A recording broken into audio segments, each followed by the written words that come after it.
போய் போட்டாச்சு. நீங்கள் சொன்ன மாதிரியே பெப்பரும் மஞ்சத்தூள் லைட்டாக போட்டு குக் பண்ணியாச்சு. மசாலா இல்லாமல். நாய் பார்த்திங்கன்னா ரொம்ப பசியில் இருக்குது. பப்பி குட்டி கொஞ்சம் வளர்ந்துட்டு வந்துக்கிட்டு இருக்கு. ஸோ எல்லா டாக்குமே ஃபுட்டு இங்கே வச்சுக்கிட்டு இருக்கோம். ஸோ முடிஞ்ச அளவுக்கு நம்மளால் முடிஞ்ச அளவுக்கு கொஞ்சம் ஸ்ட்ரீட் டாக்கு நம்ம ஃபுட்டு வச்சுக்கிட்டு இருந்தோம்னாக்கா நல்லாயிருக்கும். இப்போ நம்ம ஏரியாவுக்கு யாராவது தெரியாதவங்க வந்துட்டாங்கன்னு நினச்சிக்கோங்களேன், எப்படி கத்துன்னு தெரியுமா? மொத்த நாயுமே சேர்ந்து பவு பவுன்னு பயங்கரமாக சவுண்டு போடும்.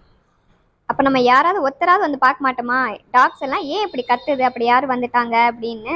ஸோ அந்த நன்றி விசுவாசம்ன்றது நாய்க்கு இருக்கும். இங்கே பார்த்தீங்கன்னா மாடு கூட வந்துருச்சு. ஸோ அது மட்டன் போட்டது. சரின்ட்டு நாங்கள் வந்து கொஞ்சம் வெல்லம் இருந்துச்சு, வெல்லம் வாங்கி உடனே 2 மாடுக்குமே கொடுத்தாச்சு. அங்கே இருக்கிறவங்க வந்து கொஞ்சம் ரைஸ் கொடுத்தாங்க. சரின்ட்டு அந்த ரைஸ்க்கு அங்கே போட்டாச்சு. அங்கே கமெண்ட்ஸில் பார்த்தீங்கன்னா டாக் வந்து பசங்களை பெரியவங்களெல்லாம் கடிக்குதுன்ட்டு மெசேஜ் வச்சுருந்தாங்க. ஸோ எதனால கடிக்குதுன்றது நீங்கள் கூட ஒரு நிமிஷம் யோசனை பண்ணி பாருங்கள். இப்போ மாடுனா இப்போ வெளியே இருக்கிற இலைகள் ஏதோ ஒன்று சாப்பிட்டுக்கிட்டே இருக்கும். பட் நாய்க்கு வந்து அப்படி கிடையாது இல்லையா? நம்ம ஃபுட்டு போட்டால் தான் அந்த நாய்க்கு வந்து சாப்பாடுன்றது இருக்கும். ஸோ அதனாலேயே அது வெறி பிடிச்சி கடிக்கிறதுக்கான வாய்ப்பு இருக்குது. இங்கே நான் காமிக்கிறேன் பாருங்கள். மாடு வந்து எங்கெல்லாம் செடி இருக்கோ அங்கெல்லாம் போய் சாப்பிட்டுக்கும். பட் நாய் வந்து அப்படி கிடையாது இல்லையா?